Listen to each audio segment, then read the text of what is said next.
Hello and welcome back to the Star Wars Galaxy of Heroes video. Today we are going through all of the Imperial units. Okay, I say all of them. There's going to be one exception to the list because whenever I did the recording for this, Scout Trooper wasn't in the game yet, so Scout Trooper is not on the list, and eventually I'll have to make a addendum stating where she'll go because I'm not really sure where to put her at the moment still, but Scout Trooper's on the list, but everyone else is, and yeah. Without further ado, we're gonna go and get into the list itself. Yeah. While we have the only one on the list, let's just get Reva knocked out the way. I mean, what is there to say that's not busted about her? I mean, she works outside of GAC, and she's the best lead for Inquisitors, and Thom is a scrub and doesn't have Grand Inquisitor done yet. I just realized he's not have him up here on the top of the list. Whoops daisies. He's that important. You forgot to have him up on the list. Like I forgot about him. Whoops. What was your question, though? I was about to say, like, how's he do against Jabba the Hutt? Reva works. The Inquisitors can work. It's just if you get double tank, it's more of a crapshoot. I failed. I know Jams failed. A whole lot of people have failed, but he made it work. I know a bunch of you failed.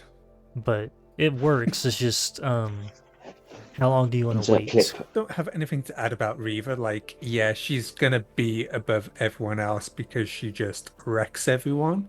Yeah. And she was a priceless character. It cost me nothing to get her. I was like, yeah, because you deal. You did absolutely jack diddly squat to help us. You and your fucking Inquisitors being Gear 12, no GI ass. That's why the lol's there in the Reva tier. It's Reva lol because it's Tom's. Oh no, I put lol because of the pain and suffering she can bring you. Because I haven't looked at Territory War, but I imagine our opponents are having fun with her underneath Lord Vader lead. So I mean, yeah. I hope they choke on it. Yeah, same. Talking of Lord Vader, does he not go in the GL tier? Because, you know... No. It's not a GL tier, monkey. It's a Reva tier. It's a Reva tier. Reva... Okay, here's the problem. Because even though... I mean, when we talk about Lord Vader and Reva, that's the problem. You have a galactic legend that is a tier below Reva. And that is something absolutely insane to be saying. Because how is it that the GL for the Empire faction is below a non-GL? I mean, I'm not sure. I mean, there's arguments. Really... Whoa. There's lots of arguments. That monkey? Yep. I stand by my comment. I Say mean, that again? He has his failings, granted. But yeah. He is still a pretty high level. He can really wreck some stuff for people. Yeah. If you mod him right, if you've got him on the right team. So, okay, if you've got the right datacron, you could argue. Yeah. One. But I mean, the best team at the moment is Vader with Reva. So you've got to combine them. Quick one. Who kills more GLs? Vader. Well, it depends on the it depends on the circumstances, I guess. Because Reva, I don't know. Reva can't do. I don't think. Can she beat all the GLs? I think she can. Maybe. I don't know, honestly. Probably could, I suppose. What, you got two Jedi she can wreck. Yeah. And then Jabba, Vader... under the right circumstances. Can she beat Lord Vader? Can she wreck Vader herself? Has anyone tried she that? Can't beat Kylo. She can't beat Kylo, though, because he ramps too quickly. And then, if any of the Inquisitors die on Kylo's turn, they're not coming back, so... It's a good question. I don't know how well she does against Kylo and Lord Vader, honestly. Are we really putting C? Are we talking about Galactic Legends? Talking about C? Are we? Okay. This is taking a turn. Well, I mean, we're talking about all the GLs, and then I don't know how well she does against Rey. He's not really a GL, though, is he? He's like...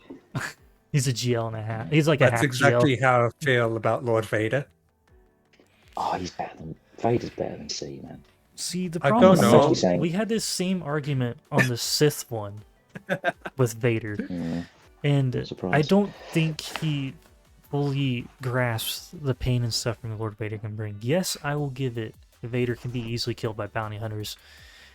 and JMK and Jabba doesn't work at all. Never mind. The thing is it's Lord Vader, and he is the GL for this faction, and I just don't. I can't come to grips with the fact that the GL of this faction is below Reva, of all people. It's a non-GL above the goddamn GL. But think of it this way. Reva adds more firepower to a really crap sub-faction of the Empire. Yeah. Like, she literally carries them to GL ship, like, without Reva, we put all these Inquisitors in, like, carbonite. It's like... Well, except for GI. Yeah, but even then, it's like, oh, he's okay, but for all that investment for him, it's like, well, that's the thing. The investment for that sub-faction of the Imperials is worth it, is the thing. I feel like another little screenshot needs to be posted there, as Tom's talking about these Inquisitors, of his Inquisitors. Which is why he doesn't understand that they're actually quite good. Well, speaking of screenshot, I could just do this.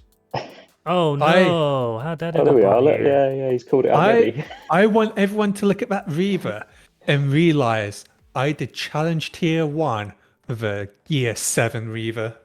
Because I've got skills that pay the bills. Yeah, she's OP, we get it. Exactly. I just like Whitehorse to wish him good luck in his future endeavors. Remember Ginge managed it with GI on tier 3 of that thing. I beat the entire thing with GI can't do it. and Christmas without Reva. Yeah, but was your one gear 13? Yeah, they're all relics. I'm going to see what... I needed all of them relics for the Reva mission. Yeah. In a few days' time, we'll see what gear 12 Reva does. You mean tonight? It's today, actually. Is it? Well, yeah, tomorrow. It's literally in a couple hours of this recording. I should like preface it. Yeah. You have no time to stall. You have, unfortunately, a couple hours. Let's do the vote on Lord Vader. Is he Kyber or is he Erodium? Those are my options, aren't they? Yes. Erodium. Are you on crack? I still think he belongs below Kyber. What? Yeah, I just don't think he's that great. Oh my god! Because I think he's level with her. The thing with push the one below.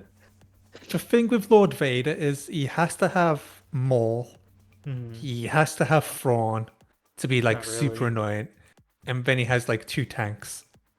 Okay, so if we take away Thrawn and we put Lord Vader with Maul, GI, Ninth Sister, and Reva. Oh, sorry, you got spanked by that team. My bad. You literally just described my arena team. What are you on about? Like, I was trying to make an example. I was like, it sucks, doesn't it? It's like, oh wait, no, that spanks him. No, that's literally almost my squad arena team, except for 7th Sister in place of Royal Guard. Look, so I just think I have an irrational hatred of Lord Vader. I just think his requirements suck, and it's too much. You call him Bad Batch bad? His requirements suck, but he is good. I just think he's so boring. Like, his team is boring. Because if you have to use his team on offense, it's like... Cool. You're like waiting 3 minutes for it to actually catch up. Yeah, and some of it gets a little hairy, and I feel like he's a very Datacron focused GL. Like, without Datacrons, I think the other GLs kind of stand and do some serious power. Like, they can do a job. Him, it's like, Lord Vader with the Dark Crown is like, he can be a bit annoying, but then we got Boba Fett to deal with him. Lord Vader with the defense crown is like, that's really annoying, but without it, is kind of a bit more flimsy. It just feels like the Datacrons need to prop him up compared to all the other GLs. Yeah, that's just me stuff. Kyber, fine. Okay. Put him in Kyber and done with it. I'm just going to say this little tidbit in. The Datacrons overboost Jabba, let's be honest. No, Jabba's still freaking annoying without the Datacrons. That's why I said they overboost him. They push him too far. Beyond the point of... good. Beyond the point of what he is, he's busted with them. I think he's one of the more perfectly balanced GLs. Right, moving on. We're not going to go on with that shit. Is it Admiral Piett? I mean, we could tackle Piett. Honestly, it doesn't really matter. We don't have to go in order of, like, who's where, honestly. But he's got a GL ship. He's a good man. Admiral Piett, I gotta go Kyber. Yeah. Like, think of all the things he does. He's got a capital ship that was, until a few weeks ago, still meta. I mean, it still is, let's be honest. I mean, yeah. It struggles against Leviathan, but... Against Leviathan. Well, get my ass kicked in. That's not my problem to deal with, but, I mean, it's still a great ship, don't get me wrong, so, yeah. So, you put him in Kyber, yeah. then he super boosts the Imperial Trooper team. Like, he puts them on a level where it's like... above Jesus. what Veers alone does, yeah. And then, you can slot him in with Lord Vader and he's still annoying. Yeah, because with that mark that he throws on Vader, you have to keep hitting Vader. So... and he always targets Lord Vader with it. It bugs the shit out of me. Like, I can't say anything bad about him. Like, he's got such a nice little kit that synergizes with so much of the faction. I think he's well designed. It's a bit of a shame he's not usable in TV, really, considering its rise of the Empire. Yeah. It's a shame there's no team, well, not team, no mission there for them. Well, the problem is, it's just the entire Imperial Trooper faction's not really good in TB. Well, in the Rise of the Empire one. In the Dark Side one, they're spectacular. Like the Geo one, but Rise of the Empire, not so much. They kind of get steamrolled because it's 2 waves and you're out TM and sped the entire time, it feels like. If you use the Imperial Troopers on the mission with only 1 B2, you can crack them. I did it last time. I was like, oh, damn. I just run my Inquisitors on that. Okay, whatever. I just run the Inquisitors, let's be honest, because fuck it, I got my investment in it. I'm gonna get my most bang for buck out of it afterwards. He was also really clutching the assault battles when you had to run them. Yeah, I mean, that Daze is really great from his AoE, so I mean, it's great. Yeah. It's just the problem with the assault battles, getting the start going for that. And the same for it was 2 of them as well. Yeah, the Bounty Hunter one as well. Yeah, it was a nice double dip. It's like really, really a great team, but yeah. Any other thoughts you got on Piett, guys? No. I have nothing really negative to say about him. See. Because I'm just an Imperial Trooper fan as it Undisputed is. Kyber. Now, could we wax lyrical like that about Lord Vader? No. So why is he in Kyber? Because you're a scrub and don't have him. Let's get it out of the way. IPD. IPD? Okay. Yeah. I'm just gonna throw him in Carbonite. You wanna know why? Because he's garbage. Let's not channel 2018 vibes. Let's go for like modern vibes. Oh, modern, like current? No, he's not very good. I mean, the GG Nuke team still has like a tiny bit of a work, but this isn't droids. This is Imperials, and with the Empire, no, he's garbage. Absolute trash. Such a shame. Could be such a fun character. Yeah, he is. You know what really sucks about him? When you're stuck behind a really horrible character and you're going through the barrel and it's like, what can I scrap together here? And it's like, Jawas with the IPD. Can I get the self-destruct going? And it finally happens. But the enemy's still left standing. It's like... It's like a Savage leap whenever he doesn't kill anyone. It's like, oh, okay. Great. But this is worse because it's like, you got one job, IPD. You just needed to kill him. And they're still standing. Yeah. I wish IPD Let's not was forget, better. he's got an Omnicron as well. Oh, his Omni is garbage. I don't know how many people are crazy enough to put that on. So really the IPD one is for territory battle, yes. He loses all his protection and gains that much max health. He can be revived after using self-destruct and he can ignore taunt, so it's pretty nice so far. And also, whenever he's revived, he has max health. Whenever he uses self-destruct, the target enemy takes additional damage equal to 200% of the Imperial Probe Droid's max health, and other Empire allies gain offense equal to 300% of the IPD's offense stacking until they're defeated. So it's basically a it's like hatred and the Qui-Gon Jinn Ami mashed together into a territory battle one. But I don't really hear a lot of people running IPD in territory battle. So there's according to Swagger, there's 51 total Omnicrons out there on it. 51 crazy ass people have put an Omni on him. That is more than I would have even hazarded a guess. Honestly, I'm not. No, I mean that's expensive. That. Do you know the real criteria should be though, Monkey? How many of those 51 have met Relic 5 or higher? Wait, where did you get 51? There's 3,523 of them. No, because it's on Imperial Logistics, mate. It's not on that one. Yeah, that's the IPD. 3,523 of people have the IPD Imperial Logistics Omicron. That's not what I'm seeing here. Did you go to Omicron report? So if you look under his abilities, it shows you who's at ability level 9, which is the Omnicron. Maybe we're looking at two different places. Hang on. I went to the I can't see what you're looking at. I went to stats and then Omicron report.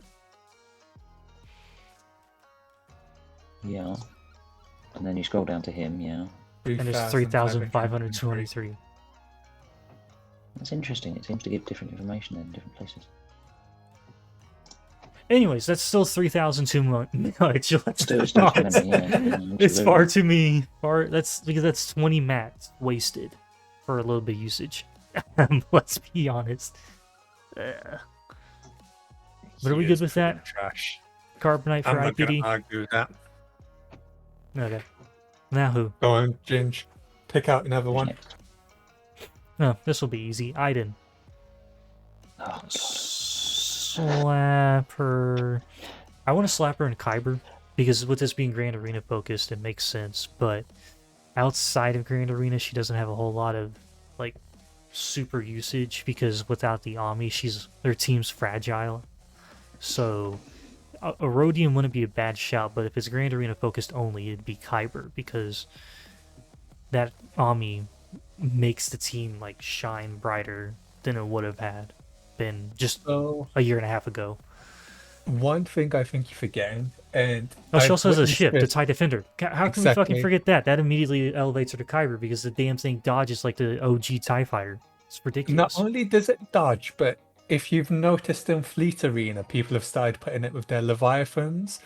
So not only does it come out and stun one ship, it then uses its stun on another ship, and you're like, you're a fucking bitch. It's like, I can't believe you just did that to me. I mean, I'm gonna be honest, no one in my Fleet Arena runs that with Leviathan, mostly because I never give them the chance to call in reinforcements. I'm normally killing them by that time, so... But I also do Veers, so... Yeah. I hate it.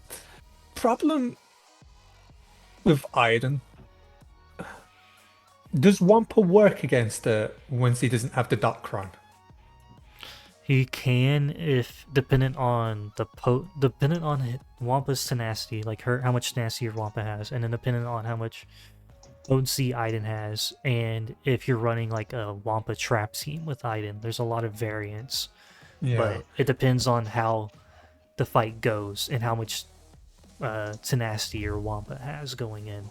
So. Because that's been the main problem with Iden is the Wampacron. Well, yeah, the Wampacron just kind of neuters her a bit. I know she doesn't have balls anyway, but like, you know. I think females can still be neutered, Tom. I don't think that's quite how that works. Well, I always think of neutering. Like, you know, neutering it like your balls being chopped off. Yeah, I don't want to get into an argument about it, but like, you know. Wait, well, how are we going to argue about balls being chopped off? That's kind of weird. I suppose it's called spade, isn't it? That's why. Yeah. Yeah. There you go. She can be spade. Yeah, but like... It's taken an odd turn, as we expected. Let's be honest. Who's running her on defense? She is an offensive powerhouse. I've been doing her on offense lately to take on CLS, or if there's no CLS on defense, I just use it to wipe the floor with Mothma teams. I mean, she can also take out Dash, Sortie, what's some other stuff I've used her against? Oh, Afra. She crushes Afra easily. Yeah. That's an embarrassment because Afra's supposed to be like a Star Killer level character, and she's not. What I also like about Iden is she doesn't necessarily have to be at gear 13 to be effective. She definitely does not. She can be gear 11, 12 with that Omni and still be super effective. But she can be gear 13 and you can have a bunch of gear 12 Imperial troopers and still do a job. So it's like, okay, very effective too. So Kyber seems a bit high just because I've seen her get neutralized quite easily. I'm not against it. It just depends. We might have to shuttled in there. Yeah. Well, I mean, you also got to take into account that TIE Defender being it's freaking annoying. So, but we can move her later on, unless Monkey has anything to say. Yep. I mean, for me, the jury's still out, but I'm still working on her, so that's my problem. She's finally Relic, but it's the team around her. I know, it makes Ginger sad. Look, he's crying now. I'm gonna go and put you on a list. I mean, it's better. It's better. Times are hard when it comes to Relic mats. Let's not forget that. I can't really bash that because we are all scraping barrels. Yeah, with Relic mats. I'm breathing fumes badly. If you go to the tier maker website, Monkey, and type in Ginger's favorite people, you'll see you're currently in the Carbonite listing. Boma went up to Bronzium because he got Iden done the other day, I believe. So he's managed to climb the ladder. Boma is still working on it. He's still making his way up on her. He's slowly getting her. He's also prepping her for the indoor raid. So, yeah. I think she is a touch too high, but you sort of want to split her half and half between Kyber and Allrodium, I reckon. Yeah. So what he's saying is you just take away the one ball, and she's kind of a. Yeah, without the Ami, she's still good, but she's not super super. She's not gonna make or break a lot of things, but yeah, with the Ami. Using Kyber without it, she's kind of just another kind of B. But most people will have her with the Omni. Yeah. Yeah, you got to have her really. We'll come back to her. So, your shout, Thom. Huh? Holy crap! Your shout. Who are you going for? General Veers. I think he goes into Erodium.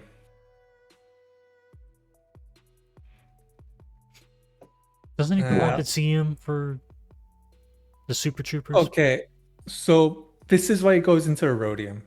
He provides the TM, but you need Piett there for his unique.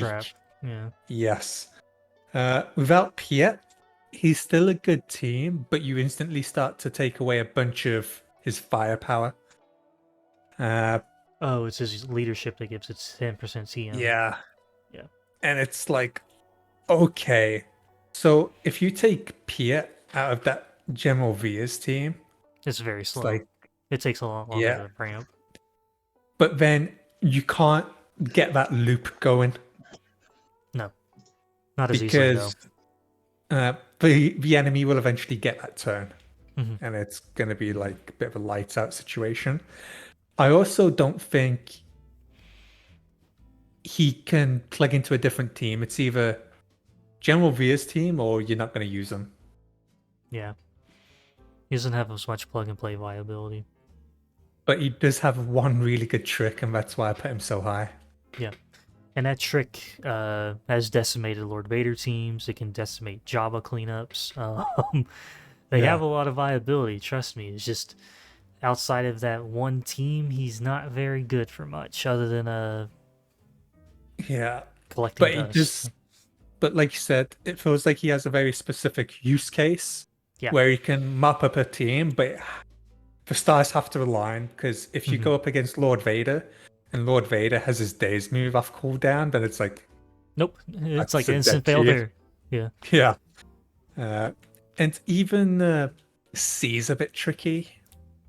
He's a lot more difficult now because of the changes that CG made to C, so it's basically non-existent anymore against C because of the if you take Piett in, which is what funnels the team to make it even faster, or fuels it, I guess. You're just gonna be feeding C ult charge, and then he's just gonna kill everyone. So.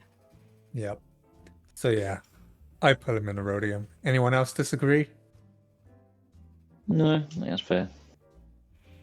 Okay. I just keep thinking back to the past when he used to be amazing before all the new stuff came. But supported Datacrons? They were still a great team back then, weren't they? Well, you know, before Veers, before Dark, it was still a great little team, wasn't it? Yeah. You could still rip apart an NS team for a laugh.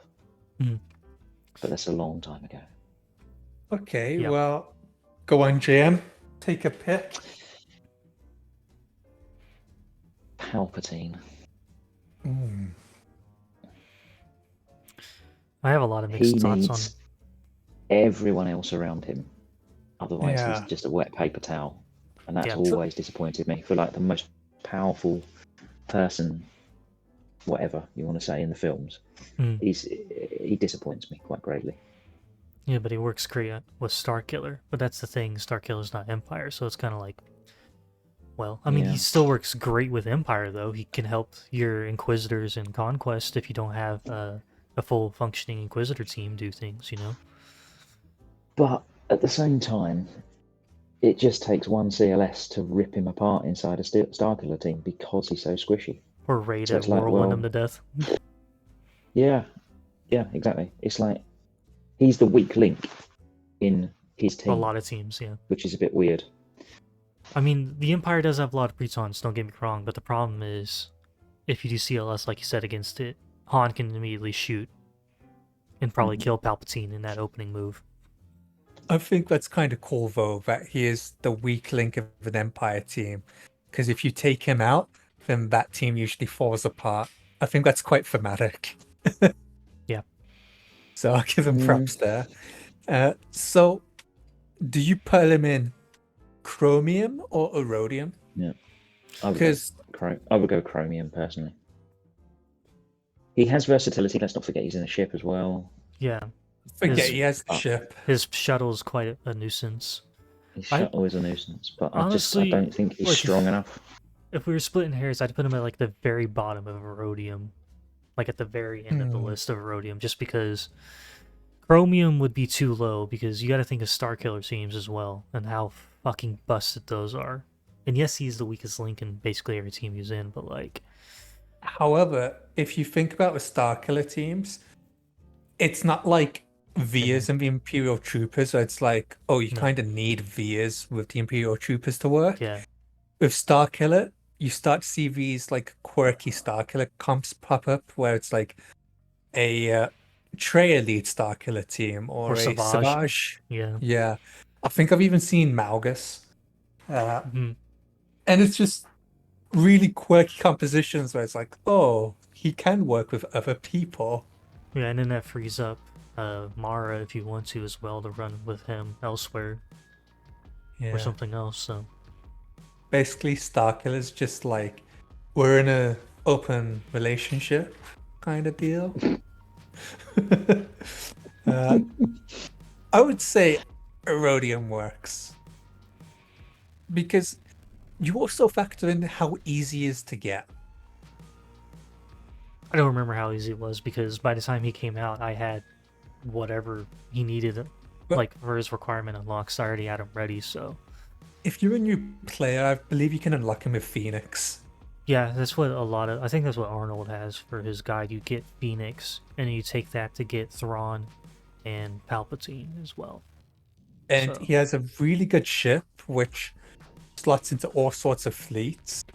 Yeah, boosts the Empire fleet to very, very high levels of pain. And we're talking like Tarkin and Thrawn fleets. Which can take on the meta. Yeah, and he does have some usage with Leviathan, but his home's really more with Tarkin or the Chimera. So. Yeah, and both those two fleets can kill the Leviathan. So I watch a guy keep climbing every day with it, and it bugs me. So yeah. That's why mine's not on defense and gag. Okay. Yeah, like nah. Your pick, Ginge? I'm gonna do a twofer just because they're both so garbage. I know we all love them, we hate them. Our little Mandalorians that are Imperials. Oh, bro. Gar Saxon and the Imperial Super Commando. So they're sorry. You should have a part on your list called the Trash Compactor, because I totally forgot these guys existed. I almost forgot that too before we started recording. I'm like, oh wait, they're both Imperials. Let me just drag them up to the top. So the thing is, okay, so a quick little edit in the middle of this, what is it, tier list. So for the Imperial Super Commandos originally, well, him and Gar, we had him in the Carbonite tier. They'll stay there because of the video being, recorded about 2 months ago now. But anyways, with the rework that Imperial Super Commando got, they are a lot better than they were beforehand. The rework more helped them be better with the Mandalorians and under Darth Maul, obviously. Not Darth Maul, but regular Maul. Sorry, I'm getting characters mixed up. But anyways, Imperial Super Commando and Gar, they are a little better now. They still have the ship being really good and all that fun stuff. But, yeah, like, they, with the Empire, they're still not the best things on the block, so maybe they get moved up, into, bronzium out of chromium, or not out of carbonite. Sorry, I'm getting the list mixed up now, but yeah, they'll get moved up to bronzium just because they're a little better now. How good they are with the Empire, yeah, no, I'd probably put them in bronzium. They get out of carbonite just a tiny bit because of the fact that they have a little bit more viability with that rework they got just like a weekish or so ago in September. But does it make them the best things on the block? No. They'd be at the very tail end of bronzium, because with the Empire, they're still very there's a lot better with the Mandalorians. But yeah, anyways, back to the rest of the list video. I mean, here's the thing, you don't need them at relics to make that ship work, though. You see them gear 11. That's the thing, because most people will have that ship in reinforcements, and it's probably a kind of semi-weak link because people don't have the pilots geared up high. Yeah, because lower gear means less health and protection. Mara Jade. The one George Lucas doesn't like. Really? Yeah, he was explicitly against her being made into a character. Damn. Mostly because... Well, he's wrong about a lot of things, so... Damn. That's a new video, I think, there. That's a new video coming up on Thom's channel. How George Lucas was wrong about Mara Jade or something, I don't know. Why George Lucas hated Mara Jade. Oh, dude, he has a lot. He has, like, over the years, he's, like, just crapped on Mara Jade. But anyways, that's not a discussion for me to handle. You can find interviews for him saying that stuff all over the place. It's something. I would put Mara Jade in Erodium, along with Papa Palpatine. The reason being, like, you can't have everyone in Kyber, and she's really good with Palpatine. Like, it always feels like, oh yeah, where else can you use it? With Palpatine. And you can't use it elsewhere. No, you can't. Because you'll always be like, I need to use it with Palpatine. Not really. There is Lord Vader variants that you can run her with. It's Vader, Mara, Rogard Maul, and I believe Magmatrooper. What happens is because of the frenzy from Maul, and all that, he goes first, and then once he gets... I don't remember who's supposed to go first, but the way the team is set up, Maul goes ballistic after, I believe, Mara, whoever goes first, and then Magma goes, and then Maul keeps going, and by the time you get a turn, Vader's either an ult or someone's dead on your team. So Mara does have usages outside of Palpatine teams and Starkiller teams. It's just her best home is with Palpatine, though. So yeah, and that's always the problem. I just think outside of that quirky Lord Vader team you said, yeah, does she have any other usage? Oh, other than, I mean, I didn't really disagree with, what you said about being an Erodium. I mean, yeah, like outside of the Lord Vader team that I was mentioning, I don't really use it for much else other than Palpatine lead Starkiller, Just is what it is. Well, whilst James making coffee, you can pick the next character. I kind of want to keep continuing the trend of Carbonite level characters, but I don't know if I really have the heart to do so. Because there are a lot of like Imperial characters that can hit that threshold pretty easily. But I mean, I guess while we're on that subject, what about TIE Fighter pilots? Where would we throw him? Would it just be Bronzium? Not Bronzium, but Carbonite? I don't know why I said Bronzium. I'd go Bronzium.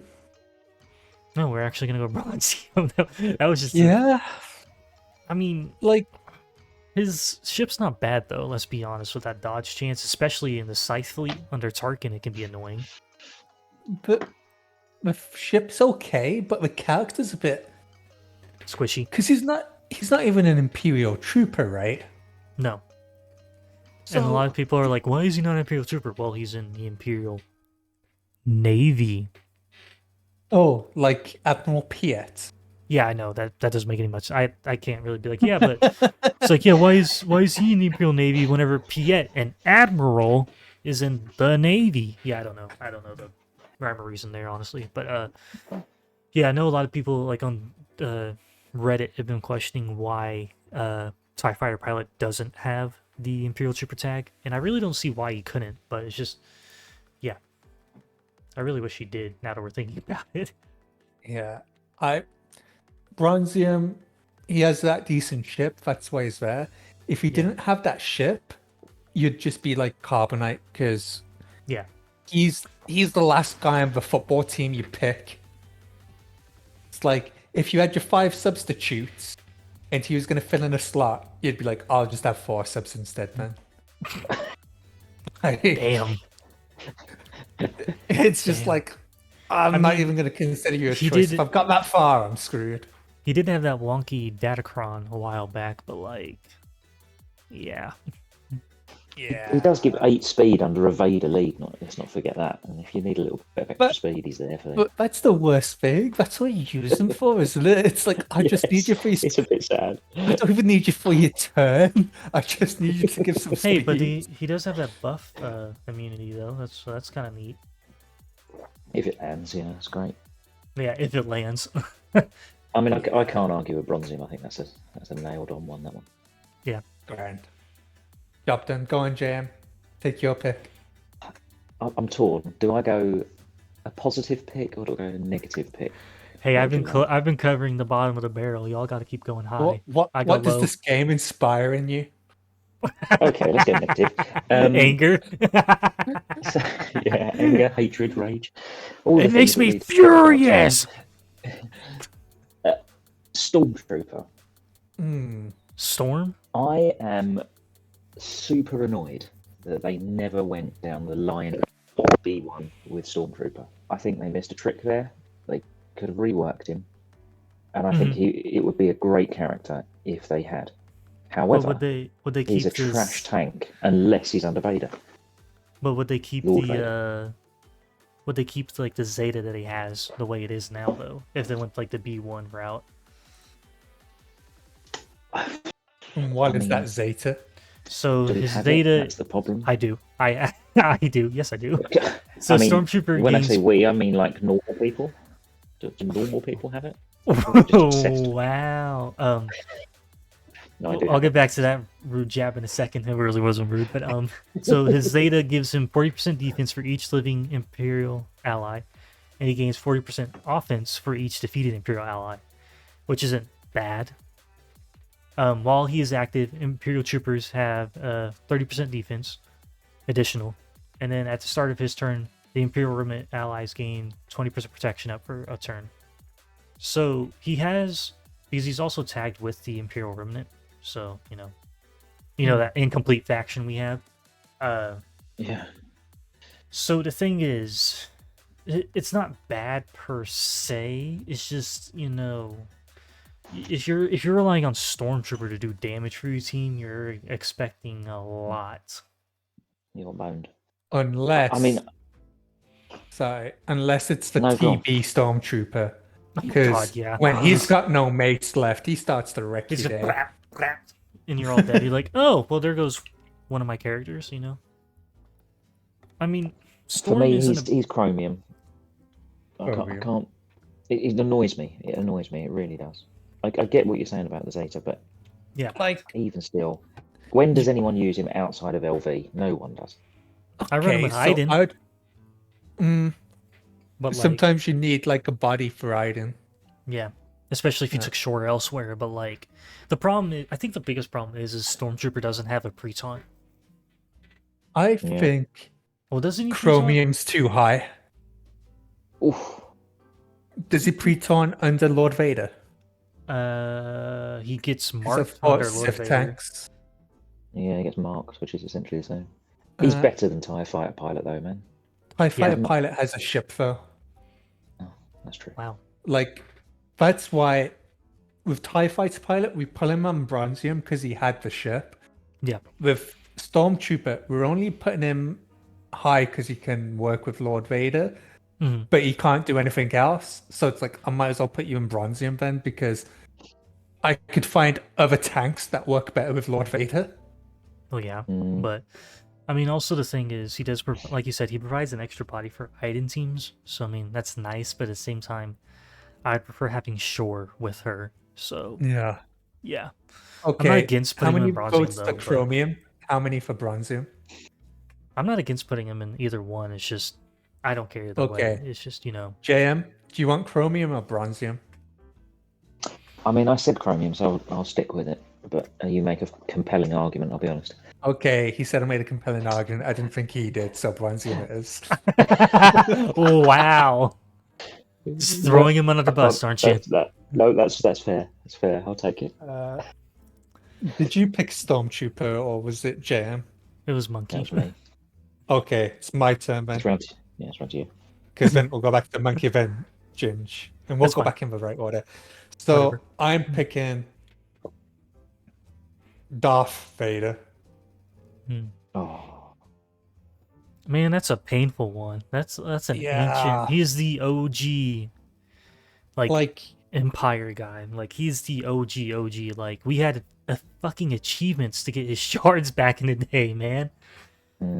13 or 14 months ago, you'd say he's a rhodium to Kyber. He could very easily be there. These days, it feels like a rhodium to chromium. And the reason why I even ventured to chromium is because of how great he was and how far he's fallen. Because you just those think... Datacrons really have helped them, though. It's just... Some have. Without them, do you not remember the well, I mean, that wasn't Datacron. It was the deployable cooling system in Conquest. Bro, Darth Vader fucking soloing teams, just force crush, calling, force crush. This is my thing. We remember when his team used to be able to kill a Rey. Yeah, without Datacrons. Without Datacrons. This is why characters like him and Jedi Knight Luke being able to kill SLKR, it's okay, they're not galactic legends, but they can kill certain ones, and so that's why they killed non-GL counters, and then they introduced Reva. Yeah. So go figure. Which was BS, wasn't it? And Datacrons. Yeah. But now it's I can kill Geos with him if I have to. Yeah. If anyone puts Geos on defense, kind of thing, But more people have been because of the Poggle Army. Yeah, he goes into a Dr. Aphra team, maybe. He goes with Lord Vader if you need him. Yeah, but if you had to have a choice of putting him or Maul with Lord Vader, who you picking? I mean Maul, because Maul has the better synergy with him. And then who do you pick between Thrawn and Darth Vader? Depends on the team who I'm fighting, honestly.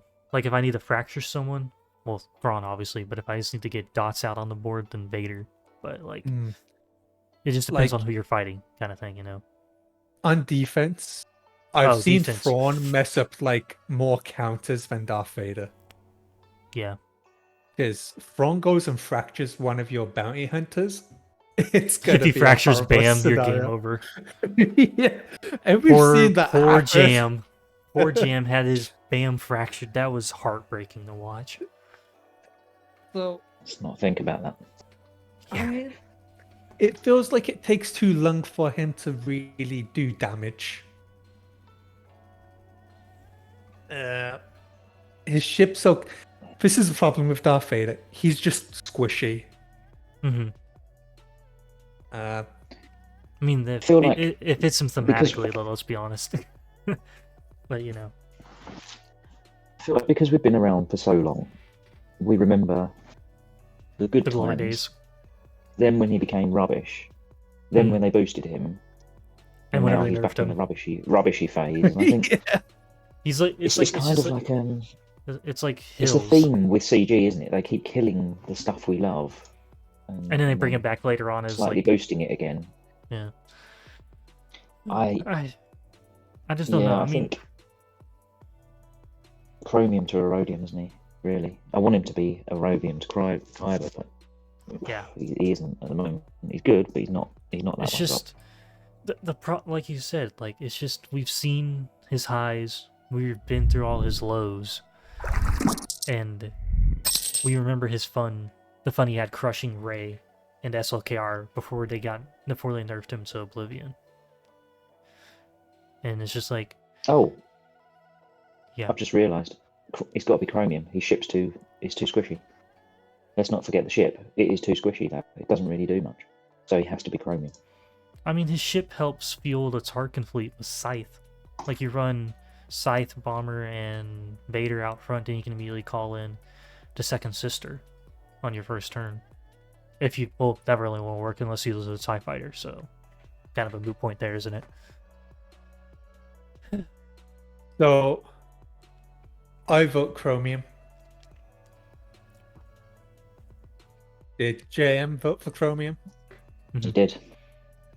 I'm going to abstain because, I remember his highs fondly, and I know his lows very bitterly. Are you afraid that if you say something bad when you go to sleep tonight, your wardrobe cupboard's going to open up and a red lightsaber's going to illuminate?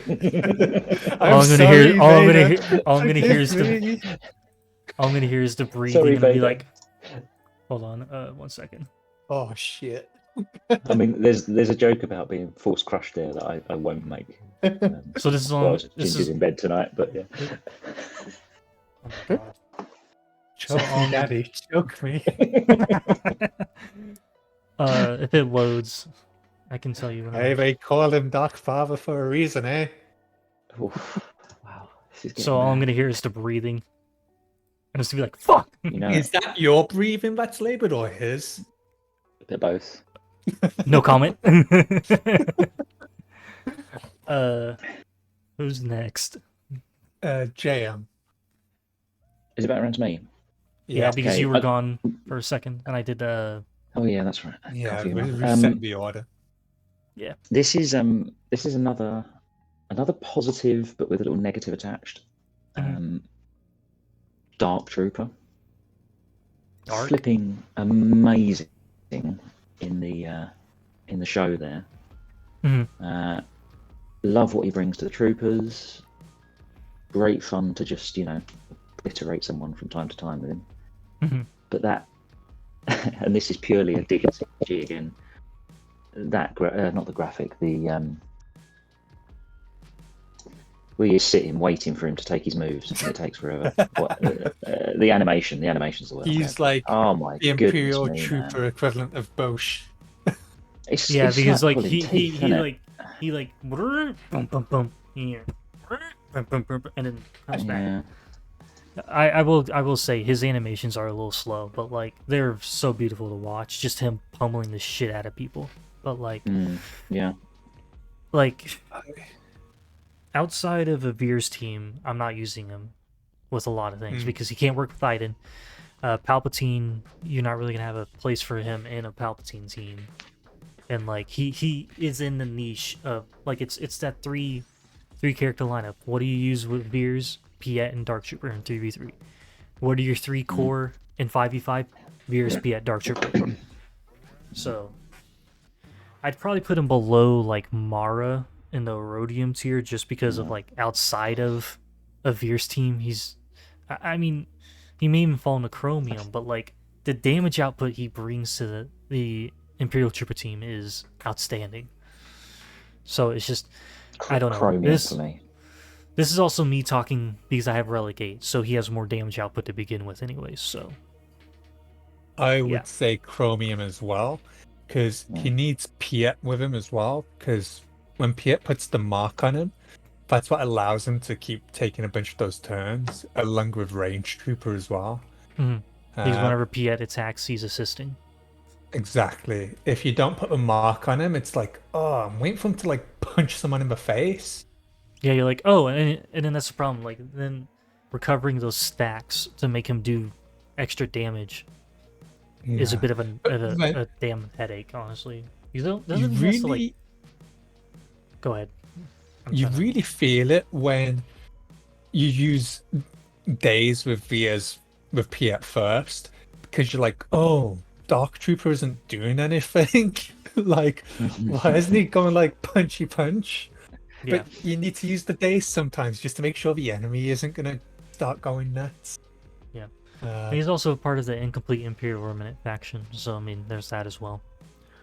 But I think Dark Trooper should have been have a modeled Stormtrooper after, with like his stacks, but with more health and protection.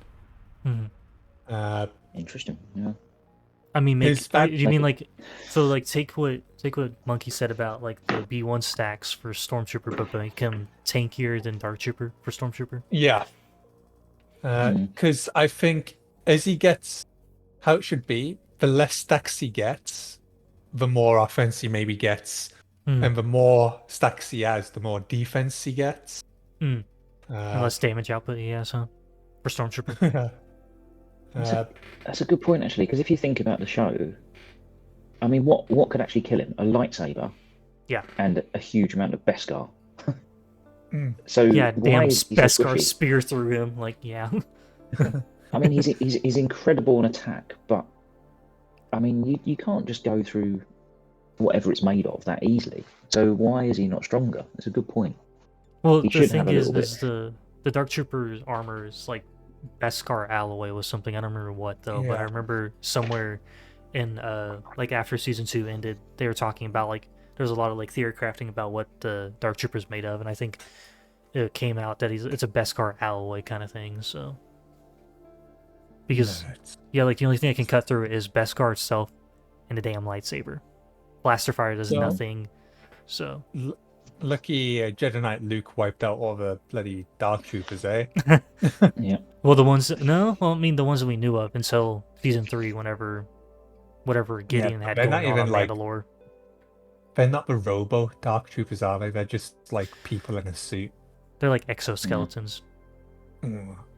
Well, that's like a different variant of Dark Troopers, though. That's the problem. Like, we start getting the EU kind of things, and like, there's the Dark Troopers we have with the robots, and then there's Dark Troopers that are former clone troopers. So that's a whole different can of worms there. I'm gonna stick with my theme of garbage and keep going with it. Director Krennic. Anyone have any objections with Carbonite? Yes, it's too high. Krennic's so bad that like even his bodyguard doesn't want to be associated with him. His damn bodyguard goes to Iden. Like, damn. Yeah. And I think that's like the biggest thing is like Krennic relies so heavily on Deathtrooper, but Deathtrooper doesn't need Krennic to be better. You know? Yeah. It's kind of like, oh, okay. I need you.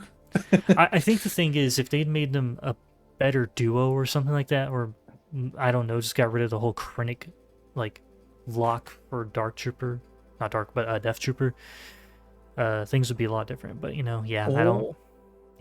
All they need to do with Deathtrooper is to change it from Krennic to Imperial Leader. Mm. And it's like, oh, he'll gain X amount of TM, or when an Empire ally with the leader tag is hit. It's like, oh, damn, that could be juicy. Krennic's kit should be good. He just sucks. Yeah. Because he's got some. He has an Omni, if that tells you anything. He has a GAC Omni I don't even have. I don't have it. And I do random Omnis like that. I don't even have it. It's like, what does Do you know what's funny?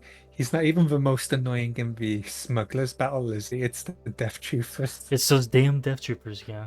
So while we're talking about I feel like Krennic, we've wasted too much time on trash, to be honest with you. I want to see how many people actually have Krennics. Holy crap. Do you want to know the numbers on how many Omnis people have wasted on him? 28,480 people have given Director Krennic his Omni. I think that... Do you think that's a desperation thing? Like, I can make him better by putting this on. I know some people in our alliance have put it on him. Yeah, I'm not going to comment on it because it's not bad, but it's not something worthwhile. So, yeah. Anyways. Okay, so let's go with Grand Admiral Thrawn. He was my next pick. I can say I would place him the top end of a Rhodium. Above Iden? Yeah. Like, it's just because of the fracture or what? His fracture, his plug and play, like he is like tip the spear when it comes to support characters. He's also like one of the original plug and play characters in the game. Yeah. Like when you think of support characters, he dishes out turn meter, he gives them protection recovery. Back. Yeah. He can fracture people. His basic gives the enemy speed and then changes it to ability block, which you can then use to stun them. Yeah. He has a capital ship that's having a bit of a resurgence. I was tempted to go with Kyber, but I was like, oh, like top of a Rhodium. I thought, yeah, he's really annoying. I do wonder if we'll see like a rework for him with the Ahsoka show, or if we're gonna get like a Imperial Remnant Thrawn kind of thing. We'll get. It's weird because what rank would he supposed to be? He'd still be Grand Admiral. Yeah, but it's like he'd be the Grand Admiral. The Grand Admiral variation. He'd be the Grand Admiral of the Imperial Remnant, I think. Or would Supreme Commander of the Imperial. Well, here's the thing. Okay, there's like two different trilogies for him, right? In the original one, he becomes the Emperor of the Empire, technically. Like after, he reinvaded with Doris Cyboth and all the clones from Wayland and all that. And then in the new one, obviously, it's just the new trilogy was just what the hell is his name that wrote him? Whoever wrote them, he was just trying to Timothy Zahn. It was his way of giving the Grisk and intertwining him with Anakin and all that, and giving more backstory to him in the Clone Wars and all that kind of stuff. But yeah, I'd be interested to see what we get from the Ahsoka show. But I can't really disagree with having him at the top of Rhodium, even with the fracture not working the way it did against. Because you got to remember, back before they fucking nerfed his fracture against GLs, he could put a stop to their TM. That's a part of the reason why him and Vader were nerfed, because them two with Palpatine, Thrawn fractures their GL, Vader starts force crushing and then culling people, and then guess what? It's just a GL left, culling blade, and there goes Rey or whoever you're fighting. You know what this game needs? It needs a mod that brings it back to that era where you could dunk on everyone with different teams. It's like Star Wars Galaxy of Heroes, the 2019 mod. But yeah, Monkey, do you have anything to say? I can't argue with the Erodium. I don't think he's that high. because whilst he's a good plug-and-play character, I don't find myself going, right, I really need Thrawn. I find myself going, right, who have I got? Oh, I've got Thrawn left. That could be useful. I guarantee you say... I don't think he's as high. I guarantee you say, I wish Lord Vader didn't have Thrawn with him. I don't see that very much anymore. I don't know why. I think a lot of people probably because tank that. Yeah, more people go with like loads of tanks or Reva. But yeah, I mean, I can't. I'm happy with Rodian, but okay. You also got to remember his capital ship is and stuff. Well, his capital ship is what fuels Iden's TIE Defender or the secondary Empire fleet as well. Annoying nuke. Also, you got to remember, if you don't have Leviathan, you can run your Sith Empire fleet with him. Yeah, we found that out the hard way, didn't we? Yeah. God, that was annoying. That it is. This is our easy TW we're gonna win. Fucking fleets, man. Oh, look at that! It's a full son of Thrawn Sith Empire. Okay, let's drop loads of banners. Okay, great. God damn it! I was really upset about this. I was like, how are you supposed to kill this team?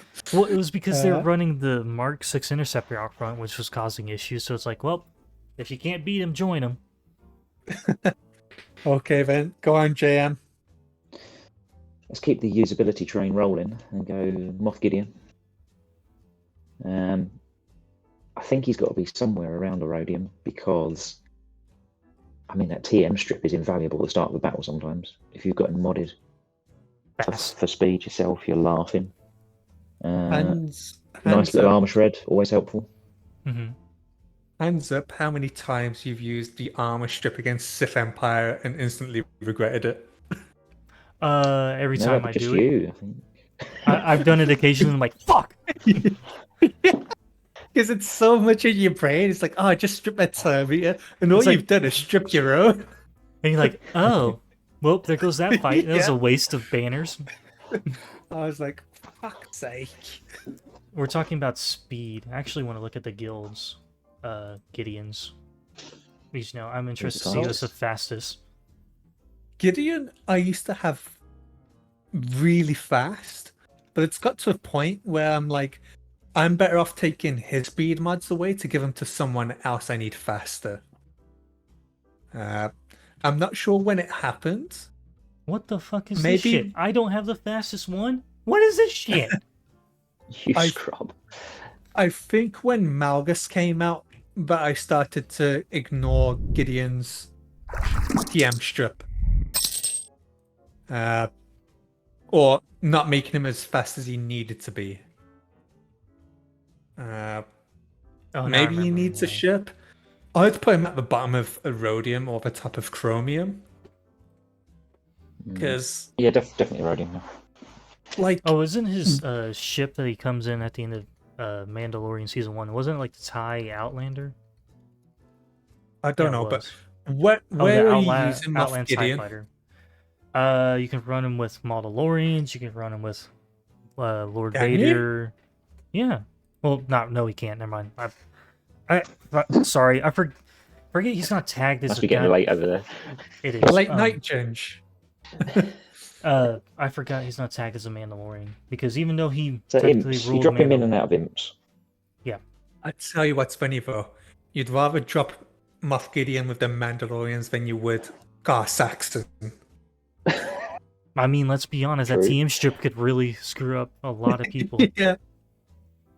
But I'd say bottom of a Rhodium. What do you think, Ginge? Top of Chromium or bottom of the Rhodium? I don't know.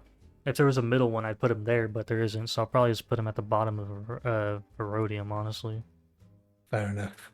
Just because if there was a middle one, him and Vader would be there, but also all three of them would be.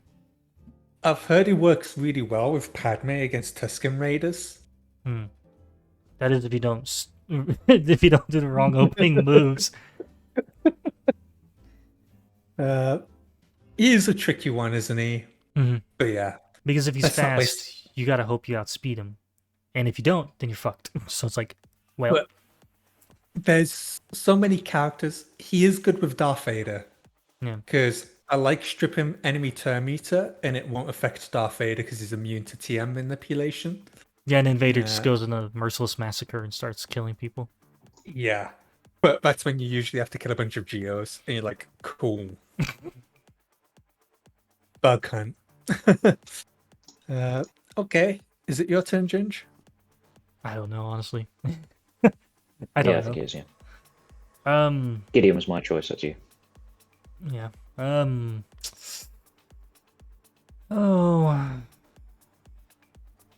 Kind of going with there's less to choose from. This should be easy. Yeah, but like it's just sub factions now. It's like, ooh. What about Colonel Starck? Where are you gonna put him, Ginge? I don't know. I mean, his TM removal can cause problems against anyone with Django in it, so that's a bit of a headache. But he does have buff removal, but it's only for light side characters.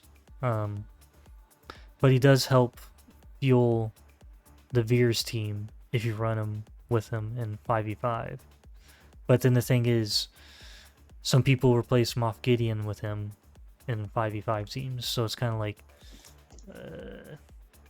I'd probably put him at the bottom of Chromium just because he does cause you issues if you run him against anything with Django in it, like especially trench teams, because the problem is the TM removal is constant. It's not like a one-time thing like Gideon's is.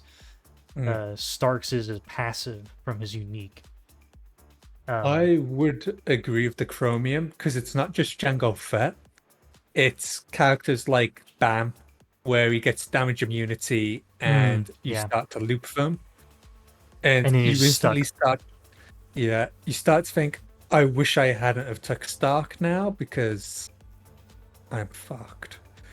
But without that little hiccup, his kit does have some fun quirks to it, like TM removal. Put in, what's the move where you take away the turn meter? Stagger. Stagger, that's the one. Because he can inflict stagger. It's his Blizzard 4 barrage. Yeah. I think Chromium's fine. I don't think there's much more to add to that. But he can at least work with Iden. Yeah, because he's not a leader. Yeah. Oh, that's also a part of the Wampa Trap teams. Oh. I feel bad how much we drop him now. I really do, because he was quite cool back in the day. But yeah, maybe one day when they introduce land vehicles to the game, and he'll have his time. Or one day that they give him a rework with an Ami and then he becomes godlike. It's like, well, lovely. We'll take it. Yeah. Right. Is it back to me then? Yeah. Bring it around the rosy, huh? Second sister. Top of Chromium. This is where we all go and look at the kit because we can't remember. Oh, so I do, but the thing is like above Vader. Okay, so the reason I put her above Vader is she feels like one of the sole reasons that these Empire fleets work, and just fucking wraps my day. Forgot the ship. Because that ship is irritating. Because it marks someone and it hits hard. It marks people. It dispels all the debuffs on the Empire team. It dispels all your buffs. And because I use the Executor, even the AI can use that second sister ship really effectively. She also gives TM to the capital ship. That's lovely. It's so bloody annoying. Because I fight this fleet almost every day, and I almost lose. Like, it is that tricky. As a character, she's kind of buggered because everyone else uses the other Inquisitors over her. But because of her ship, I think that's her saving grace. And that's also, why the thing is, she's one of the original Inquisitors that you need to use to unlock Grand Inquisitor. So yeah, like once you get a Relic 5, you're not pushing her to 7. You're not gonna run her unless you're a psycho and run her in a Reva mission, which I would highly suggest not doing. Hello? Yeah, I know, exactly. I'm like, I know someone right here. Some poor mug had to do that. Yeah, it's just the way we do platoons. I have no question. I have no comments on that. I took one for the guild, and I ran it every time, and I won every time. So, you know. I liked how he kept whinging about it, and I kept saying, like, oh, JM's got second sister, he can do it. Just take his fifth brother. It's fine. Like, I'd like to use fifth brother. It's like, don't worry, just take his. Like, don't need to have a conversation about it. It amazes me that more people would have R7 because of the ship, though. That's the funny thing.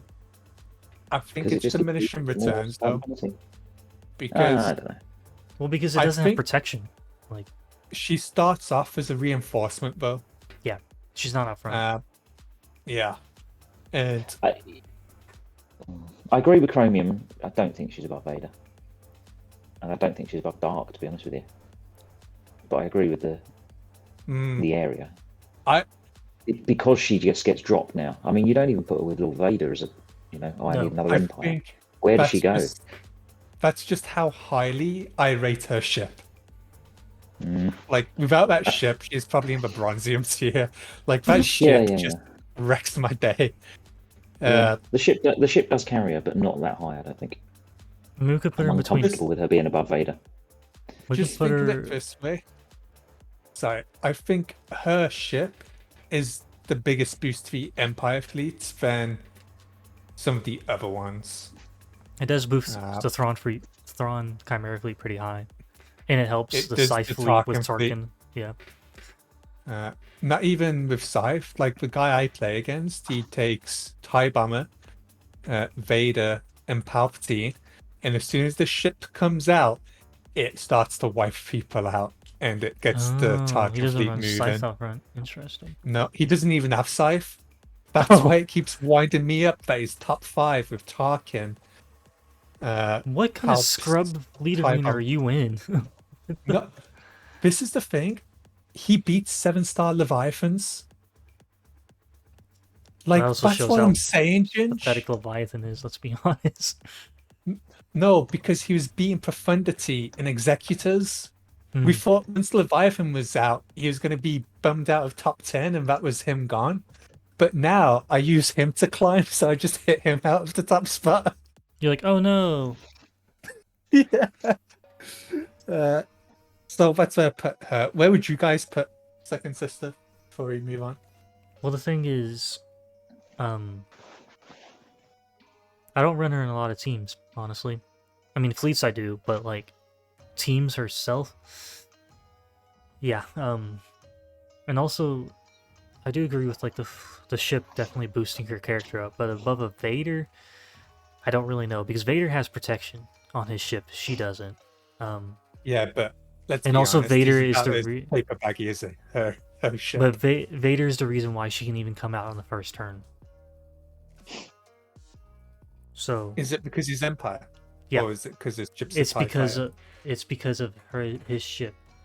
I gotta find it real quick. It's buried somewhere in her kit. Let's below Dark Trooper for me. Definitely. You just like see the same punchy punch, don't you? I do love the really slow punching. Yeah. I'd put her above. I would put her. I'd put her above Starck though, honestly, just because. Yes. Yeah. No. Okay. Put her above Starck. We will go with majority role. Yeah. And this is the problem with democracy. What is this? My streams again? No more democracy. Go on, JM. Pick one. Royal Guard. Another tank that suffers from not having pre-taunt. No, he does. It's just very, very annoying. He doesn't. He reacts. He's a reactive taunt. He gets it when something happens. I can't remember what it is. I thought it was a pre-taunt. Under Lord Vader, he has it. Yeah. Under Lord Vader, yeah, but there's a reason for that in there. But otherwise, that's the only place you use him. It's the only place you're ever going to use him. However, he's in a ship as well. Yeah. So you do need him. But I would say high bronzium, very low chromium, maximum.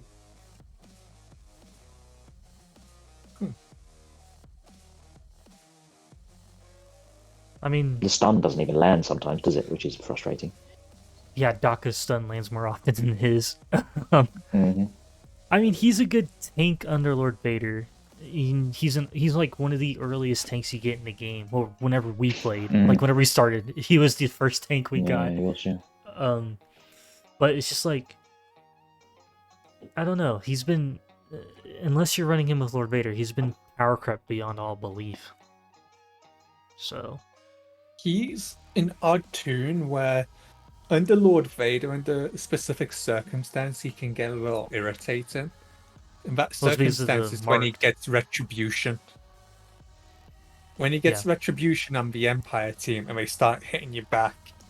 Because I mainly use bounty hunters to deal with the team. You're sort of thinking, oh shit, who would I rather have hit me back if I have to hit somebody? It's like, who would I prefer, Lord Vader or the Royal Guard? And then you think, I'm gonna play Russian roulette with the Royal Guard and hope he doesn't stun me.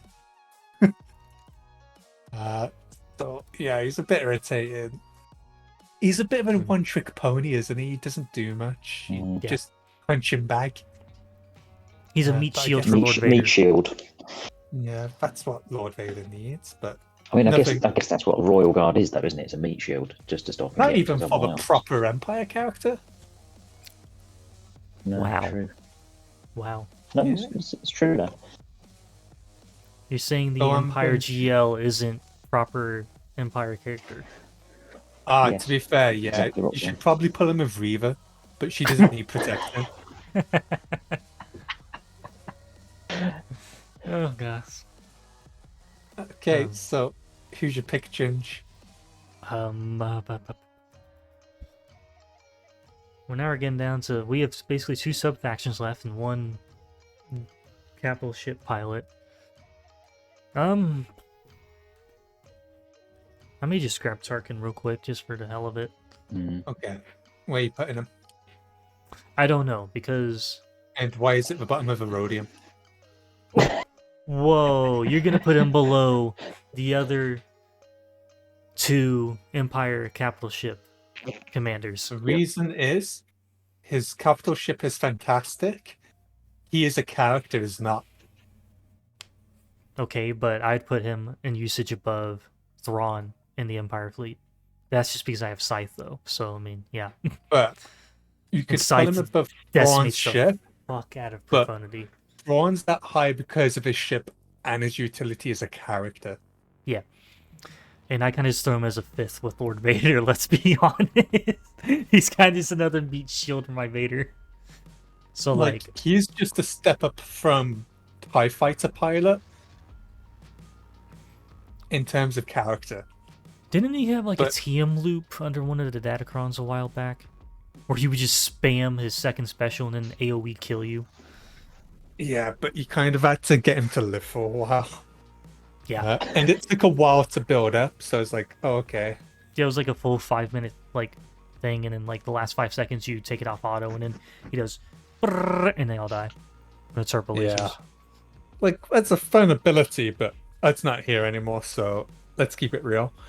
I don't know where I'd put him, honestly, because I'd probably put him... If we're gonna put him in a rhodium, I'd probably put him below Gideon. Just because... So, like, bottom of a rhodium makes sense, right? Yeah, it's just because, as a character, I do agree, he's not the most bombastic kind of thing, but as a commander of an Empire fleet, he punches up, like, hardcore. He'd be above Thrawn in that case, but as a character, he doesn't... His character drags him down, though, is the problem. Like, consider that he's probably one of the oldest fleets as well, and he's still putting up a fight. On the OG, yeah. Yeah, because Mace Windu, you forget, Home 1 got pillaged. Tarkin. But it's still running strong, the Empire, and they're still getting new ships. It's like, well, exactly. Okay then. It's like the Ginge meme. It's like, oh, Rebel fleet, new Empire ships. It's like, hey. It's like, do I want a new Rebel ship? Nah. Empire, though. I mean, I've been using him recently under Vader to take out Rey, because that offense down is pretty useful. Okay, he doesn't last forever, but he lasts just long enough to make it useful. Yeah. I personally put him higher in Erodium, below Iden, but that's his area. I'm definitely Erodium. Yeah, I'm voting the bottom of Erodium, so I kind of want to stick with my guns and put him below Gideon. Yeah, I mean, he's not. Damn this democracy crap, man. I mean, if it was just based off his capital ship, I'd put him at the top above Thrawn. But with his character being so fragile, it's just like, damn, dude, you need to lift some weights. I know you're like 60 years old canonically, but like, damn, bro, like, god damn. And that's an old 60 years old, because he looks older than that. Oh no, like he's a fit as hell old 60-year man because of his planet and like the way he was raised. You know, yeah. England will do that to you. So yeah. Rest in peace. Who's the actor that played him in the original trilogy? Peter Cushing. Who? Peter Cushing. Yeah, rest in peace. He's great. He was a great actor. So I'm gonna go with. So great, you forgot his name. It's been forever. It's been forever since I asked. That's why I'm like, god damn. Yeah. Okay. Shall we do all of the Inquisitors? Sure. And we'll do it as a democracy here. Where are we going to put Grand Inquisitor? Amazing that you brought him up. Yeah, the one guy that what doesn't we were have all hoping for, I think. Yeah. Yeah. Okay, so Grand Inquisitor. I don't know. Okay, I'll go first. The Inquisitors should be on Bronzium, but because of Reva, they get like elevated to Chromium. What? What? Nah, they're like Kyber with Reva. He's doing it to trigger us, man. He's doing it to trigger us. Just step back. We need to pump the pump. We're gonna slam the brakes here. I'm gonna pull. This is a bus. I'm gonna like pull the emergency brake. Halt! You don't have Grand Inquisitors, so you do not understand the full greatness of the Inquisitors under Reva. I was just waiting for you to put like the screenshot of my team up whilst we talk about the GI faction. Just be like, this is where you have to take Thom with a pinch of salt here. It's like, oh no, we're not doing a pinch of salt. This is like a fucking Thom also 3 features tablespoons on other YouTube channels. Let's not forget. Yeah. Even. Oh my god. Yeah, he's been. I get around. What can I say? That's not the best thing to be saying. Slut. Yeah. Oh. Like look. Okay, so these are we can't really talk about him if he's not there, though, can we? Where's your GI, Thom? Do you have your Inquisitors? I don't need him. I got Reva. Okay, so you say that, but without GI, Reva Inquisitors aren't like Kyber level, even or Erodium. They may be Chromium, like you said, but with GI, they go up into Kyber because that six purge stack at the start immediately gives GI a turn. And guess what? He throws out that torture, and then he can take another turn, throws the lightsaber around, ability blocks everyone, and the rest and your enemy team is fucked. GI. I don't know. With Reva, he'd be in Kyber. As a leader of the Inquisitors, he's in Erodium, though. It's just, it's a balance. Like, do you have Reva? Great, they're in Kyber. If you don't, he's in Erodium. So. Okay. So, whilst we're on the topic of Grand Inquisitor, why don't you have him yet? What about investment? Oh, it is a painful. Okay, so I'm not gonna lie. Whenever the Inquisitors were being drug out for 6 goddamn months last year, I didn't want to invest in them. And then we had a 6-month break in between his first release and in the December one last year. That was the longest break for a legendary character, to be released cycle-wise. And it was done on purpose because CG kept shoving in Inquisitors and Conquest into Datacrons, into Galactic Challenges, and guess who was the best leader for them until Reva came out? Was GI. It was fucking stupid how hard they shoved this faction in. And the thing is, they may have been shoved into the game, but they're a really... I hate to say this, but they are a really decent faction now. It's only taken 2 great leaders to be thrown out, one being territory battle locked and the other one having one of the worst release cadences in existence, but they are worth the investment. And yeah, what do you say So, what do you say to the poor schmucks who gave all of the Inquisitors their Omnis? Y'all are suckers. Like, we knew with the 6 months they were dragging out the releases of the Inquisitors last year that GI would be the leader for territory war. If you omnied a single one of those outside of GI, you are a schmuck. And you got gerbated by CG. Can you do me a favor? Can you go to Google, type in Dagobah Pirates? Oh God, you want me to bring up Dagobah in this? Yeah, I just want you to. I want you to bring it onto a main screen here. We need to see this as an audience. I want to guide us down the garden path. I want you to scroll down for me. I want you to click black.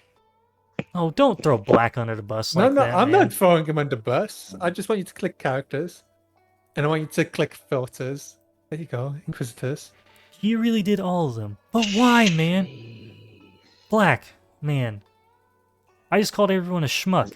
You are a schmuck, man. There's another man who's seen the light and has got an R7 second sister, though. You know, only the cool kids have that.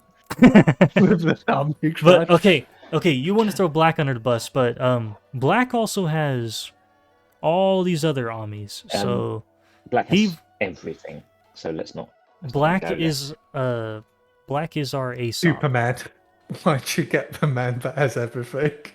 Yeah, he is the Alliance's Aesop. So yeah, I can't really throw him under the bus, but the fact that you just did. I can't believe he actually omnied all of their leaderships. What a good lord. Do you believe, like, if you've ran someone over and if you reverse, do you think that fixes them? Nah, this breaks the legs more, let's be honest. Exactly, so I can't take it back. You might as well carry on driving, you've already done the damage. I'm baffled that he did make you get away, Ginge, make you get away. Show us what person you really. So for me, going back to GI, because you know we've wandered there a little bit. I think top of Erodium, because he's a great leader, great ship, and I'm going to put aside the Reva thing. I mean, you needed him to get Reva. I get it. The scythe is beautiful sometimes. If it doesn't die. It's great on the opposition's fleets, I find, more than mine, but that's standard. Yeah. Oh God. I think top of Erodium for him. I would agree with that. Yeah. Because top of Erodium, and the reason he struggles to be higher is because you need Reva with him. Because otherwise, I've ran into Grand Inquisitor teams where I just take Padme and go dunk on him. Yeah. And you know what's really sad is that I've set up our territorial defenses in the past with Reva as the lead. And GI is supposed to be the territory war leader. So yeah. That shows you how. But the thing is, like, the way people run Reva, GI, Inquisitors in territorial war now is you have Reva as the leader. You have GI's Ami on his special. The ready to die. So, you know. It's the first time all enemies reach 6 stacks of purge, which will be instantly. This ability's cooldown is reset, and if this ability is not defeated an enemy, and if the target enemy has stacks of purge and blah blah blah blah, they get buff immunity, blah blah blah blah. It's happened again, isn't it? I snuck Ginger a little DM as we were going through these, and I said, I don't know how we do this, but we must get Thom to pick GI. And he did. Fucking just for the Yahtzee. lols. Right in. And there you were. You went out and did it for us. It's good of you. Thank you. I didn't even have to Let's just do the Inquisitors in one swoop here. We don't have to single them all out. Let's just knock them out. How are we going to handle the other 4? If we can hear us, let's talk about them then. I think they're all chromium. The rest of them, because they're useful as part of the faction. You've got to have them to get GI. You've got to have them to get Reva, obviously, but. Again, I don't think you can just say, well, they're great because of Reva. That's her own thing. That's a standalone thing. So I think as a team, they should be in chromium because they have use, but they're not the best. Yeah. There's no other ships in here, I don't think, is there? Or is it fifth? Fifth is on the Fifth goes with GI. The Scythe, yeah. So he should be the highest of them, and everyone else below him. Do you agree with Chromium? I don't disagree with it, but I don't know where we'd put Fifth Brother in terms of like Chromium, because with a Scythe, I don't know if we'd put him up above or below Second Sister. You know, below. What about me, the other three? Everything starts below. So then 9th after him, 7th, and whoever the heck is left. 8th Brother. 8th, yeah. Mr. like almost like parallel to the ground guy. I mean, great for the armor shred when you finally get there. Yeah, if you didn't use it all with GI or anyone else. Yeah. There you go. Moving on. I think it's supposed to. Is it back to Monkey? Is it? Oh, it is me. Yeah, it was Tom. Tom chose. Okay, so yeah, he picked the biggest sub faction left. Wow. We got Imperial Troopers. Woo! I want to find one I can talk positively about, but at this point, I mean, there's only one really that you can possibly talk about, and it's the Taunter. I suppose. Yeah. Yeah. You've got to love that pre-taunt. Plugs in everywhere for that. Literally everywhere. I feel. And the crit hit immunity is nice. It's kind of.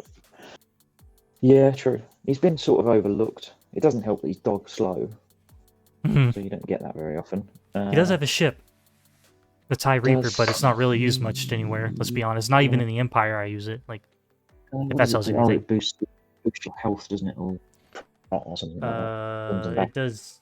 It does something. If you reinforce, yeah. It I don't know. It does a thing. So, probably the same as Royal Guard. The same at the bottom of Chromium, huh? Mm-hmm. I gotta even find a name. What is the What are you saying? I'm waiting for Thom to pop up. TIE Reaper, that's what it's called. Which ship are you on about? The TIE Reaper. With Shore.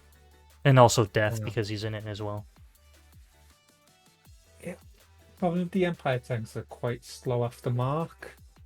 Shoretrooper has that heal, but oftentimes I find he gets neutralized quite fast. Or he just gets stun locked out of ability. Like out of a booking, sorry. So it's like, oh, you don't really get to use your ability. Sometimes it works well with Iden because of like the TM gain that team seems to have. And also the fact that he's pre-taunting. Yeah, and when he gets like crit hit immunity on most of the team, it's a little bit irritating. Because it can drag out for one per battle. I've never used him under LV. How is he, Ginger? Have you used him? I'd probably take 9th over him. Yeah, so there you go. Because if he gets healing immunity, then his heal's kind of not worth it. Then I mean, the crit hit still goes through the buff, but like you're not getting healed, so it's kind of like, well, that's half of a ability wasted. But okay, so we were talking about the TIE Reaper, and so his unique removes 15% TM whenever any ship is defeated. It can't be resisted, so that's nice. Whenever he enters battle, he removes 10% TM from all enemies, and all allies gain 10% TM. So it's just basically TM toying around is what he does. So it's not bad, but it's just the TIE Reaper really doesn't have a home, though, is a problem. So it's like, what the hell?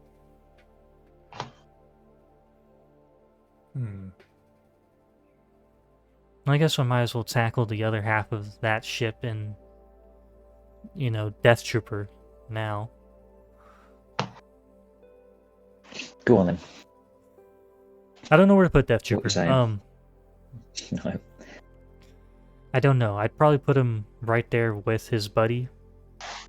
But I don't really know because he's got a little bit more viability than Shore with that death mark. And he does the healing immunity with his AoE grenade, so I don't really know where to put him, honestly. He's also really great and beneficial to run with Iden and Yeah, he doesn't work with. I mean, he works with Krennic, but I mean, let's be honest, who runs with Krennic? Yeah, I don't know. What do y'all think?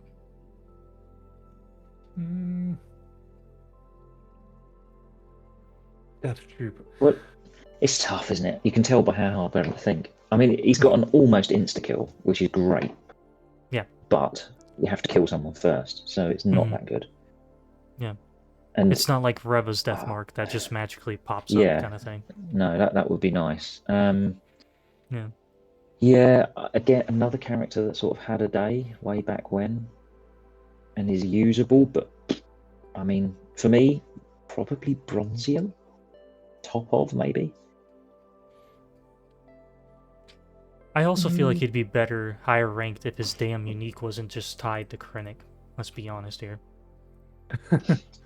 As like problem A.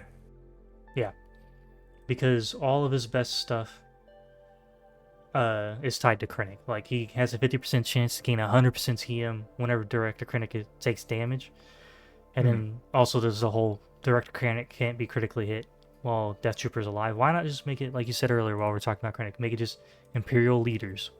Like Imperials that have the leader tag. Then that'd make him fucking miles. It would just further cement his role with Iden. So, I mean, yeah. I don't know. I kind of want to put him at the very bottom of Chromium, but I also understand Bronzium, so... He does have... Because the death mark is beneficial, but, like, you have to kill someone, like Monkey said, to even get it to proc, so... Bottom of Chromium's not bad, because if he gets the finishing move, and he uses the death mark move, it will perma-kill them. Yeah. And if anyone dies anyway, then he can still use it. The only problem I have with that is the weird quirk where, say if you kill somebody and they get brought back to life, you can't proc for death mark. Yeah. Like, that's such a... still defeated, yeah. It's still such a weird quirk. Really does my head in, that one does, but... Monkey, what do you think? Yeah, I'm still top of Bronzium, but I mean, that's essentially the same as Chromium. I'm just worried how full Chromium is, really. That's the problem with the Empire faction, is they shine all like together on teams, but then individually they kind of like crumble apart. Which is I mean, that's to be fair, that's to be said for like every character in the game, let's be honest. But like Deathtrooper is the poster child of why in the hell is his unique still only tied to Director Krennic whenever we've seen him with Thrawn. We've seen him working with like loads of other Imperials, Grand Moff Tarkin. Who was he working with in Andor? Or no, was he not in Andor? What is he in Andor? They're sort of a Death Trooper, aren't they, in Andor? That's a good question. It's been a while now. I gotta rewatch it. Really love the show, though. But I honestly can't remember. Was he in Andor? Go on then, Tom. You got the pick of the last three. Anyways. Scabs. So... Scabs. It's only one choice. Range Trooper. Yeah, it's got to be Pimp Trooper. You got to pick Pimp Trooper out of those. Yeah. The pimpy boy. I'd put him... Yeah, tough, isn't it? I'd put him in the middle of the Inquisitors. Oh, Chromium? Yeah. Because he's a really basic character, but his kit is quite fun.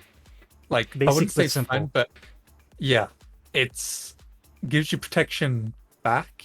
It gives you retribution. Yeah. And it allows toons to assist as long as they're Imperial troopers for the most part. And that's one of the fundamental parts of the General Veers team. Like, he helps that team get moving. And he can work under Iden. So I'm like, you know what? He's not just tied to Veers. Yeah. But what between what Inquisitors, though? Because there's 5 of them stuck in this tier. To me, I thought above the 7th sister. Yeah, but I'm not sure if you ordered these Inquisitors in order of their usability, but I was like, oh, she's good into that team. It's just the way the Inquisitors were thrown in was just, kind of just their viability. Like, I didn't want to pull him above second sister, and I didn't want to pull him below eighth brother. So it's that makes sense because in the middle, like right in the middle of them makes sense, just because he, like you said, he has to protect recovery. He's assisting constantly. He throws out retribution, and he can dish out the damage too. Happy days. Over to Monkey. Well, just because Ginge wouldn't stump up the relics and do Snow, he gets Snow last. I'm going Mag. I'm going Magma. I did it eventually. Thank you very much. I'm going Magma because I remember that little team you could run way back with Thrawn that kept stripping TM off people. Yeah, because you could just keep passing it back and forth between. Little loop, wasn't it? Yeah. But I mean, for both of these, I think the only place they can be is at the bottom of Bronzium, really, because below Storm, they're all right. Yeah. Definitely. Wow. Because they're usable under Iden, but that's it. Yeah. Where else do you use them? Nowhere. Platoons. So yeah, well, for me, Magma. There's that Lord Vader team I was talking about earlier, and Magma's a key component of it. But it's very niche, isn't it? It's very niche. Not for me. I have them relicked.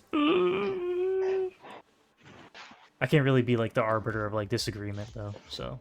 Hey, mine's Gear 11 now. He's not far off. Oh, Gear 11. Whoa. Yeah, I'm really pushing hard on him now. Yeah, I can tell. You're really just really like, man, I'll get him one day. Well, also the thing is, Thom's GI as well. True. I mean, also the thing is, Magmatrooper will be needed for the indoor raid, so yeah. Oh, good point. Yeah, I hadn't thought about that. So he'll probably bump up a little bit at some point. But yeah, for now, he's definitely. I mean, for me anyway. Thing is, I'd probably put him above Stormtrooper, but that's just me personally, because I'd put him kind of in tandem together, because they have usages with Lord Vader, they have usages with Iden, but then outside of that, not really using him elsewhere. And then Snow, the problem with Snow is just his kit is a little too basic. Like we were saying, range is basic, but his has like viability. Let me pull up Snow's and we can be like, yeah, that's embarrassing. His kit is ancient as hell, so I mean, are you ready for like maybe 100, not even 100 words altogether for his kit? So here's his kit. Here's Snowtrooper's kit in all its glory. I mean, it's the days before the essays that we get now, you mean? Yeah, this, like, wasn't he also one of the OG characters we had? Yeah, he is, yeah. He's actually, on my original account, he was the first character I got without farming. Fully 7-starred without farming. No. He just kept dropping for me all the time. It was great. Like a 50% chance to inflict ability block for a turn on his basic. His AoE is reduced by 1 whenever he scores a crit hit, so he can spam that constantly. He gains TM whenever an unit is defeated, and he gives 15% of that to all his Empire allies, so that's neat. But I mean, like, his kit is... It needs something, but yeah, I can't really disagree with Snow being in Bronzium. And that's even with me having Relic 8, but at Relic 8, his damage output is pretty spicy. And that's the problem with like a lot of this list, is like I can disagree with a lot of it, but that's also because I have high relics on them. So, but I also see like the counter, like the other side of the argument of it, because like I've seen them whenever they're not relic, and they're pretty unimpressive before then. So yeah. Do we need to move anyone though? Is a better question before we wrap this up. So when it comes to movements, I think F1's where I'm quite happy with, so to speak. I hear a democratic voting we've been doing here. I hear a massive but though with a couple of placements from you. Well, let's be honest. Lord Vader's a bit too high up, isn't he? He's probably getting a nosebleed. Fucking knew it. I fucking knew it. What about GI? What do you have to say about him, huh? I think he's perfectly placed there. Shocker. Reva gives him some utility. He's got a decent ship. He's Yeah. a bit awkward to get and unlock, but Yeah. it is what it is, eh? Honestly, if this was a year ago before Reva, he wouldn't have been as high, honestly. So, because I think okay, so we can tackle like the issue with the Inquisitors. I think the biggest problem with the Inquisitors was the way CG released them, and that's been that they've left a sour taste in a lot of people's mouths. Let's be honest, because we got dragged out for 6 months with the release of 2nd, 5th, 7th, 9th, and 8th before we even got GI, and then like the last one came out barely before GI's events dropped in June, and then we waited 6 fucking months to get it dropped, and then 3 months later into 3 months into this year, 2023, they did it in March, and then they just drug it out into July to fucking put him permanently into the journey guide, which is unheard of, and it sets a very scary precedent for characters going forward like that, you know. That's my little rant about that. What were you gonna say, Thom?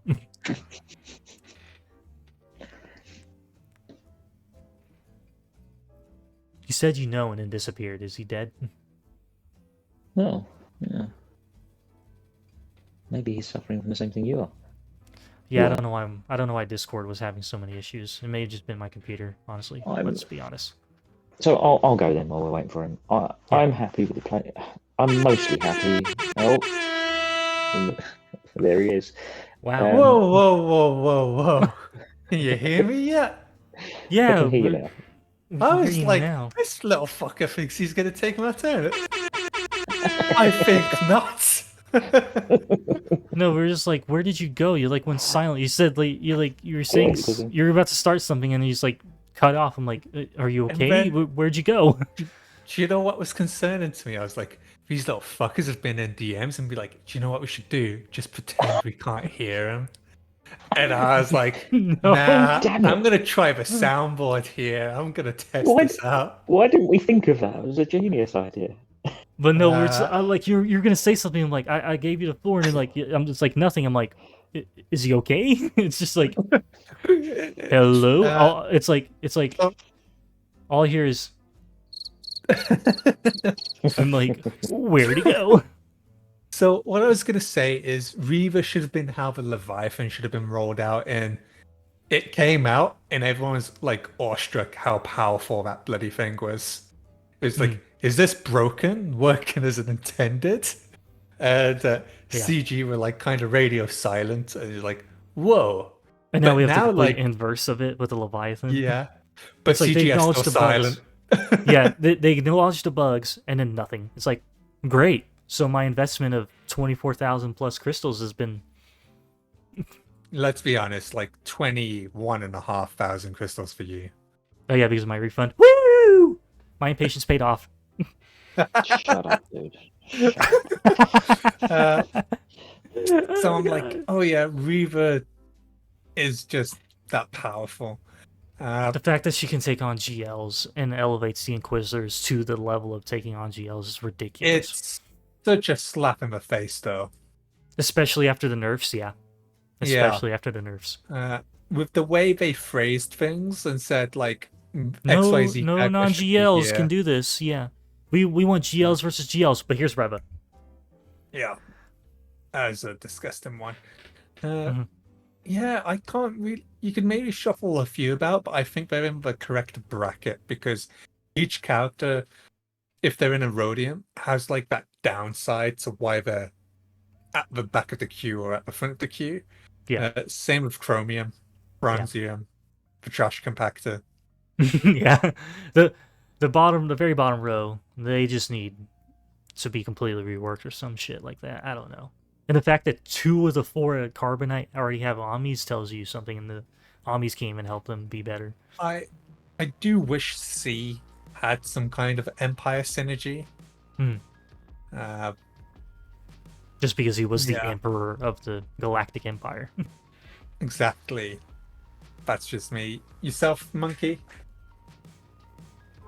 What are we talking? Just broadly, or just? Yeah, in I general. don't know. I started rambling and I didn't know what the question was. Well, you cut Monkey off because you were cut off by Discord. Yeah. Hey. Order. I will have order.